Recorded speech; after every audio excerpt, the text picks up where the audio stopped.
Bienvenidos a Diversifica y Crece, el poder de la inversión. Empecemos con un dato que cambia completamente la conversación. Cuando se diseñaron los sistemas de pensiones en los años 50, la expectativa de vida promedio era de 50 años y las mujeres tenían en promedio 6 hijos por mujer. Hoy vivimos cerca de los 80 años y tenemos alrededor de 1.7 hijos por mujer. Es decir, el sistema fue diseñado para una realidad demográfica que ya no existe. Hoy cada vez más el bienestar financiero en el largo plazo depende de las decisiones individuales y ahí aparece un concepto clave, el retiro privado. Hoy nos acompaña Eduardo Izurieta, presidente ejecutivo de Salud S.A., para entender cómo se conectan la salud, las finanzas y la responsabilidad personal en la construcción de ese futuro. Cuando se diseñaron los sistemas de pensiones en el mundo y en Ecuador, se pensaban con una lógica distinta. Básicamente, en 1950 las mujeres tenían 6 hijos por mujer y en esa época, en 1950, las personas tenían una expectativa de vida hasta los 50 años. ¿Qué pasa hoy? Hoy, 76 años después, las mujeres tienen 1.7 hijos por mujer, pero la expectativa de vida es 83 años. Entonces, básicamente, como se concibió el sistema, no tiene mucho sentido y por eso hoy vamos a hablar con Eduardo Izurieta, CEO de Saludsa, una empresa de medicina prepagada que realmente ha impulsado mucho el bienestar y el bienestar con todas sus aristas, físico, financiero, mental, psicológico, y es muy importante tener esta conversación porque está cambiando el sistema de salud. Eduardo, bienvenido a Diversifica y Crece. Y bueno, empecemos con la carnita de esto. Y es un poco cómo ves la perspectiva y la intención individual de las personas que todavía dependen de un solo ingreso en su jubilación y qué debería pasar para que realmente mejoremos el sistema y obviamente que el bienestar de las personas sea mejor cuando más importa, que es cuando nos jubilamos. Así es. Bueno, muchas gracias, Ivana, por la invitación. A ver, es un hecho que la demografía cambió. Tú has dado las cifras y eso es una gran noticia. Eso es algo súper bueno. Que la gente viva más es maravilloso y tal vez nos ha faltado evolucionar junto con eso. ¿Ok? El, eh, yo creo que hay un concepto que es básico en la vida de las personas, que es el de tener libertad financiera, eh, porque eso es algo que te permite vivir con más tranquilidad, con más bienestar.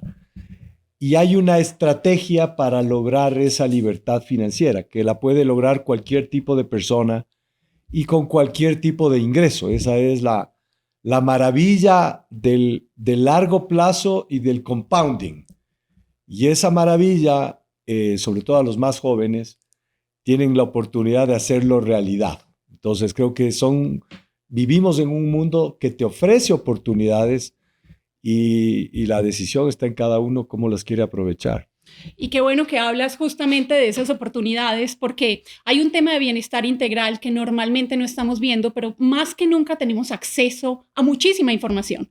Entonces, ¿cómo hacemos para que las nuevas generaciones apuesten a la libertad, a la intención individual para lograr ese bienestar integral? Porque no solo se trata de llegar con buena salud a los 80 años. Necesitas billetera, pero también necesitas hobbies. ¿Cómo hacemos para construir una narrativa que realmente las personas desde jóvenes empiecen a construir esa intención individual y no dependan de otros aspectos? Mira, esta es una gran pregunta y tiene una base en la economía del comportamiento. Las personas tendemos a tomar decisiones de corto plazo que nos generan placer, pero que esas decisiones en el largo plazo nos generan dolor. Si una persona no administra bien sus ingresos y se está comprando todo lo que se le cruza, en ese momento tiene un placer de corto plazo, pero de pronto está hipotecando el futuro. ¿Cómo hacerlo? Hay que cambiar ese chip. Primero hay que tener conciencia de eso y eso se logra con este tipo de espacios para que la gente tenga confianza, especialmente los más jóvenes, porque los más jóvenes piensan que está demasiado lejos del problema y que nunca les va a pasar nada y que siempre va a haber un tiempo para eso y se pasan la vida procrastinando. Pero cuando antes empiezas a ahorrar y a tener un manejo inteligente de tus finanzas, mejor es después. Entonces, hay que hacer ese chip, como te digo, hacía referencia a la economía del comportamiento, porque es algo muy parecido a lo que pasa en salud, que muchas veces la gente come golosinas, en ese momento tiene un placer de corto plazo, pero luego vienen las enfermedades. La diabetes no se produce de un día para otro, es una suma de malos hábitos por años. De igual manera que tener un buen estado físico o la salud tampoco pasa de la noche a la mañana. No es que si ahora te vas al gimnasio y te alimentaste súper bien hoy día, mañana estás hecho un figurín. No pasa eso. Entonces, tenemos que ir haciendo conciencia y hay mecanismos de incentivos para que las personas hagan ese cambio de chip. Me encanta, y hace un rato mencionaste el compounding y básicamente este interés compuesto son pequeñas acciones que en el tiempo terminan dándote réditos increíbles que jamás pensaste que existían. Pasa en la salud cuando haces 1 hora de ejercicio de alto impacto diaria, cuando comes tus verduras y todo lo que tienes que comer en el día, evitas azúcares y también cuando inviertes pequeñas cantidades mes a mes que luego te dan cifras extraordinarias. Y un poco la pregunta ahora que mencionas la economía del comportamiento es, ¿será posible hacer un Vitality para finanzas? Porque a mí me encanta lo que hace Vitality por la salud. Baja siniestralidad, la gente está más saludable, reclama premios, pero a nivel financiero, ¿será posible hacer algo así? ¿Tú le ves? 100%. No solo que es posible, sino que ya lo han hecho. Nuestros socios de Vitality en Sudáfrica tienen un sistema para generar buenos hábitos de ahorro, buenos hábitos con las finanzas. Todo se resume a tener buenos hábitos. Si tú tienes buenos hábitos financieros, de salud, te va a ir bien. O sea, es como, no lo ves en el corto plazo, pero tomas un rumbo que es el que te va a llevar a buenos resultados en algunos años. Entonces, es posible, se ha hecho con las finanzas y existe ya en el mundo. Qué interesante, me voy a leer el caso porque no sabía que Vitality tenía algo financiero, pero es realmente el mundo está cambiando y sí necesitamos hacer un cambio porque en Estados Unidos estaba leyendo que hay este FIRE, que es este Financial Independence Retirement Early, que es como para un movimiento entre personas de 20 y 30 años para ahorrar todo, invertir todo lo que puedan hasta los 40 y retirarse. ¿Crees que es posible que en América Latina podamos replicar algo así? ¿Crees que los jóvenes estén dispuestos a dejarle el placer inmediato por pensar en el futuro? Porque somos latinoamericanos.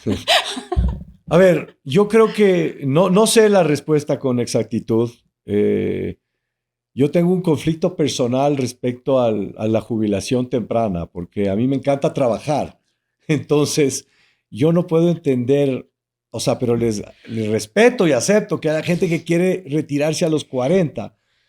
Porque si te retiras a los 40 ya te vas a la playa y pasas lindo, pero algo, tu intelecto, hay otras motivaciones en la vida que a mí no me gustaría. Yo no me quiero retirar nunca, de hecho. O sea, yo quiero trabajar hasta el día que me muera. Y eso, los proyectos de trabajo de distintos tipos me dan vida, ¿ya? Pero bueno, digamos que haya un grupo importante de gente que dice, quiero hacer plata para retirarme a los 40. Yo creo que ahí hay un error conceptual, o sea, discrepo con eso, porque yo creo que cuando uno se pone la plata como objetivo, las cosas no funcionan. O sea, es mucho más rico cuando te pones un objetivo más trascendente y la plata es una consecuencia. Entonces, es como, prefiero pensar en que voy a ser el mejor en algo, voy a resolver un problema, y eso me va a traer como consecuencia el bienestar o la libertad financiera. ¿Me explico? Entonces, no estoy así muy a favor de ese movimiento, pero lo respeto totalmente. No, interesante. Y me imagino que los 40 saldrán a buscar un propósito, porque solo plata no tiene mucho sentido. No tiene sentido. Coincido contigo. ¿Tú crees que es realmente el retiro privado y por qué es relevante en una situación como la que estamos viviendo en Ecuador? Es relevante porque principalmente y básicamente porque cada persona debe tomar el control de su propia vida. Así de simple. O sea, tu vida depende de ti. de las decisiones que tomas, de los hábitos que tienes. Y entonces por eso es importante. Las personas que creen que el Estado les va a venir a resolver el problema o la seguridad social les va a resolver el problema están perdidas porque dependes de otro. O sea, a mí me da pena la cantidad de gente que ha aportado al IES durante toda su vida y ahora tienen unas pensiones chiquititas que no les permiten vivir, no tienen esa libertad. Entonces, uno tiene esa responsabilidad con uno mismo. Y entonces, por eso es importante tomar esa decisión y tomarla lo antes posible, porque si tú tomas esa decisión en tus 20s, es una maravilla, el interés compuesto hace magia. Si tomas esa decisión en tus 40s, ya es diferente, pero siempre hay que tomar esa decisión. Lo antes posible, mejor. ¿Y crees que asumir esa responsabilidad es algo que realmente se logre? Porque un poco aquí lo que está pasando es una disparidad. Las personas que ya están en sus 40 y en sus 50 están esperando este único ingreso en su jubilación que no va a ser mayor a $2,000. Y luego está toda esta generación entre los 20 y los 40, pero no un poco el tema de acceso a trabajo, un poco los ingresos, y la culpa siempre es de los ingresos, pero yo, al igual que tú, siempre pienso que si uno tiene intención individual, puede invertir $20 al mes y desde los 20 crear un fondo para su retiro privado. ¿Cómo hacemos para que los jóvenes realmente entren en este conceptual de que sí tienen que hacerlo privadamente, intencionalmente? No sé cómo hacerlo. Creo que, como te decía hace un rato, cada uno de estos espacios es poner un granito de arena para eso. Lo ideal sería que en las escuelas se enseñe esto. O sea, hay cosas que son básicas que deberían enseñarse en los colegios, como el manejo de las finanzas personales. Pero creo que esto hay que decirles a los jóvenes cada vez que se pueda, a través de estos medios o en la oficina, cuando uno conversa con las personas más jóvenes, o a los familiares, a los parientes, y crear ese hábito y esa cultura, porque, como decía hace un rato, nadie te va a solucionar tus problemas. Tú tienes que aprender a resolver tu propia vida y tienes que tener conciencia de eso. Ahora yo veo que también hay muchos jóvenes que como que no piensan en eso, y está bien. Porque yo a los 20 años no pensaba en esto. Pero es que ahora tienen más distracciones que antes. Coachella, los viajes, los miles de conciertos. Claro, y todo es inmediato. Entonces, obviamente tienen un montón de distracciones y quieren viajar y quieren vivir, y está bien. Yo no digo que eso no lo hagan. Pero llega un momento en que tienes que, hacer algo, lo que tú decías. Si pones $20, esos $20 en el interés compuesto en el largo plazo son importantes. Así que tenemos que promover eso.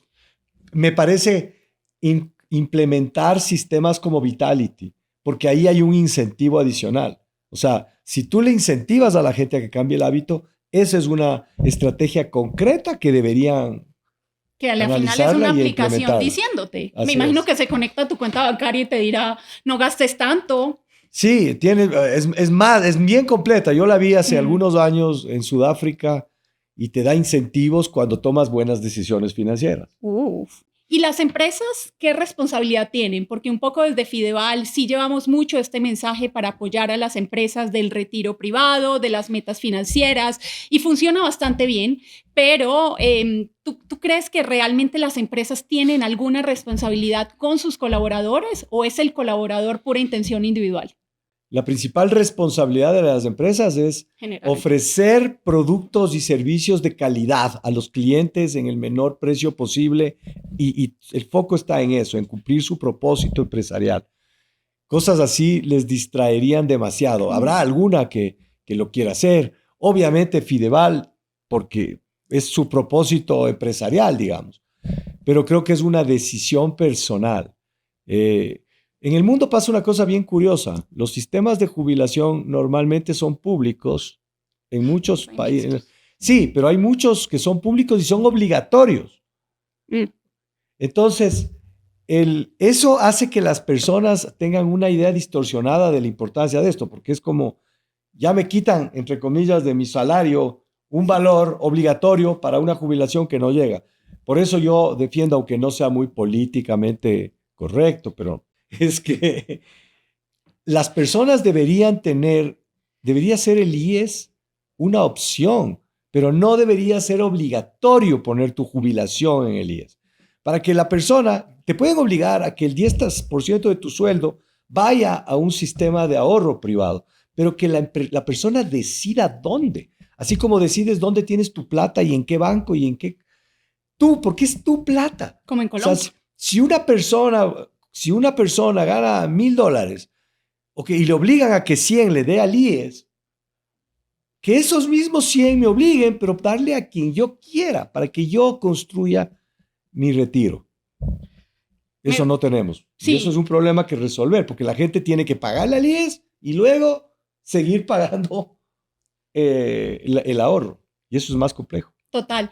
Y creo que algo importante ahí es, no tenemos la alternativa de poder decidir, entonces nos toca decidir con lo que hay. Con lo que hay. Y eso es un problema como lo dices. Oye, quisiera preguntarte si tuvieras a alguien y si tuvieras a un Eduardo, a tu yo del pasado, de 20 años, ¿qué consejo financiero le darías? Empezar antes, a ahorrar.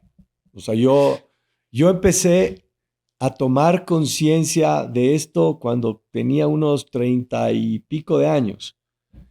Y si hubiera tenido conciencia a los 20 y pico de años, hubiera sido mucho mejor. Pero sí tuve la suerte de tener unos padres que me inculcaban eso también. Entonces, de alguna manera en mi familia había esa cultura, la cultura del ahorro, la cultura de poner en distintas, o sea, una parte para la diversión, otra parte para vivir, otra parte para el ahorro. Y uno va aprendiendo eso desde chico, pero no todo el mundo tiene esa suerte.